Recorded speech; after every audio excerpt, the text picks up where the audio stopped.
Coloque a matéria aqui no telão. Justiça britânica diz que a Bíblia não é mais apropriada para a sociedade moderna, ou seja, para os dias atuais. A justiça britânica já sentenciou que a Bíblia não serve mais para os dias atuais, porque a sociedade moderna não aceita muitas e muitas passagens e restrições que estão ali contra o pecado. Continuando a matéria, diz o seguinte: um pregador de rua foi processado por homofobia na Inglaterra por pregar contra a homossexualidade. Em novembro de 2020, John Dunn, de 55 anos, foi preso por discurso de ódio, enquanto evangelizava quem passava pelo centro de Swindon. 2 mulheres o acusaram. Lésbicas, elas não gostaram da pregação de Gênesis que o religioso, que prega nas ruas há 15 anos, fazia no momento. Abre aspas. A Bíblia diz que os homossexuais não herdarão o reino de Deus, declarou o pregador ao ser confrontado por elas. Quando prego, lhe disse,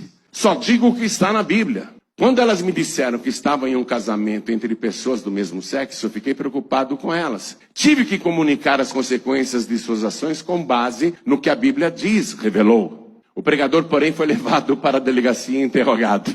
O processo seguiu e agora a justiça britânica diz que a Bíblia não é mais apropriado para a sociedade moderna. É a justiça britânica que está declarando isso. Há referências na Bíblia que simplesmente não são mais apropriadas na sociedade moderna e que seriam consideradas ofensivas se declaradas em público, fecha aspas, diz a Crown Prosecution Service, que é o Ministério Público da Inglaterra, e provoca as ações. Foram eles que conduziram a ação contra o pregador. A audiência aconteceu em 13 de novembro, quando estava sendo julgado, correndo o risco de ser condenado à prisão. O processo, porém, foi arquivado porque as mulheres que o denunciaram não compareceram ao tribunal. Ele escapou da cadeia. Mas já há uma sentença judicial que vai ser copiada em muitos países. E os tribunais vão declarar, não pode mais pregar essas coisas. Aqui no Brasil já está acontecendo também. Também já está ocorrendo esse tipo de restrição. E o evangelho não pode mais ser pregado como ele está na palavra. E me causa espanto que na Inglaterra isso tenha acontecido e tenha havido até uma sentença, um documento formal, porque este país já produziu grandes pregadores para o mundo que influenciaram gerações, homens e mulheres de Deus.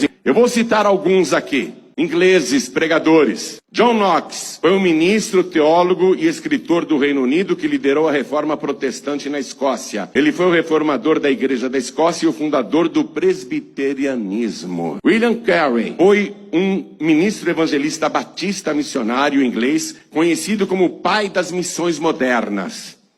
Carey foi um dos fundadores da Sociedade Missionária Batista de Londres, na Inglaterra. Como missionário na colônia dinamarquesa Serampore, Índia, evangelizou e fundou escolas. Ele traduziu a Bíblia para o Bengali e inúmeras outras línguas e dialetos. John Bunyan foi um pregador cristão batista, autor de O Peregrino. Não sei se você já leu esse livro. Charles Haddon Spurgeon foi um pregador batista inglês, muito influente no protestantismo reformado nos dias de hoje, meio no qual é conhecido como o príncipe dos pregadores. Foi uma figura forte na tradição batista reformada, defendendo a igreja de acordo com o entendimento da Confissão de Fé Batista de 1689 e se opondo às tendências teológicas liberais e pragmáticas na igreja de seus dias.